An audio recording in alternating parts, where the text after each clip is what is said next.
নকলের সংশ্লিষ্টতা পাওয়া গেলে শিক্ষার্থী ছাড়াও কেন্দ্র তত্ত্বাবধায়ক ও পরিদর্শকদের বিরুদ্ধে কঠোর শাস্তির ব্যবস্থা নেওয়া হবে বলে জানিয়েছেন কুমিল্লা শিক্ষা board chairman professor Mohammad Shamsul ইসলাম।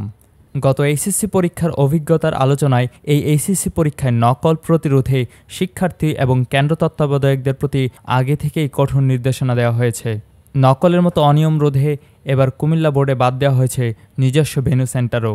২৬ জুন সকালে এইচএসসি পরীক্ষার কেন্দ্র পরিদর্শনে কুমিল্লা ভিক্টোরিয়া সরকারি কলেজ উচ্চ মাধ্যমিক শাখায় এসে এসব কথা বলেন বোর্ড চেয়ারম্যান। এবং আমরাও কোনো ক্ষেত্রেই কোনো পরীক্ষার্থী অথবা নকল আসলে এক্সপেল করাটাই আমাদের উদ্দেশ্য নয়, কক্ষপত্রের উদ্দেশ্য এক্সপেল করা নয়। ওনাদেরকে নেওয়া হয়েছে, ওখানে প্রাথমিক হিসেবে নিয়োগ করা হয়েছে নকল মুক্ত পরিবেশে পরীক্ষা সম্পাদনের জন্য, সম্পন্ন করার জন্য। সেটাই ওনারা চেষ্টা করছেন। এরপরও যদি কোনো ভারপ্রাপ্ত কর্মকর্তা অথবা কোনো কক্ষ পর্যবেক্ষক কোনো দায়িত্ব অবহেলা অথবা কোনো প্রকার অনিয়মের সাথে জড়িত হন, আমরা বিধি অনুযায়ী ব্যবস্থা নিব, এতে কোনো সন্দেহ নাই।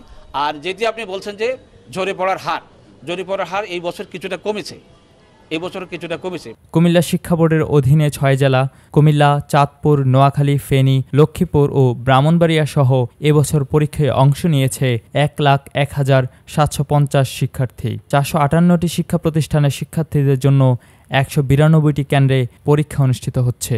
কেন্দ্রের ভিতরে ও বাহিরে আইন শৃঙ্খলা পরিস্থিতি ও স্বাস্থ্যবিধি নিয়ন্ত্রণে নির্বাহী ম্যাজিস্ট্রেটগণ কঠোর অবস্থানে থাকবেন বলে জানান কুমিল্লা জেলা প্রশাসক মোহাম্মদ আমিরুল কায়সার। যারা পরীক্ষার্থী আছে তাদেরকে নির্দেশনা দিয়েছে যেন মাস্ক পরিহিত অবস্থায় পরীক্ষা অংশগ্রহণ করে। আমরা একজন পরীক্ষার্থী পেয়েছি যিনি করোনা পজিটিভ, তাকে আমরা বিশেষ ব্যবস্থায় আলাদা কক্ষে করোনার যে প্রোটোকল আছে সেটা মেনটেন করে পরীক্ষা নেওয়ার ব্যবস্থা করেছি। বোর্ড সূত্রে জানা যায় কুমিল্লা শিক্ষা বোর্ডে এবারের এইচএসসিতে ঝরে পড়েছে ২৫,০০০-এর বেশি শিক্ষার্থী।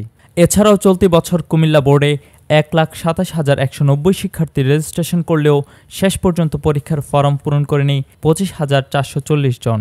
সকাল ১০টায় বাংলা প্রথম পরীক্ষার মাধ্যমে ২০২৫ সালের উচ্চ মাধ্যমিক সার্টিফিকেট ও সমমানের পরীক্ষা শুরু হয়েছে।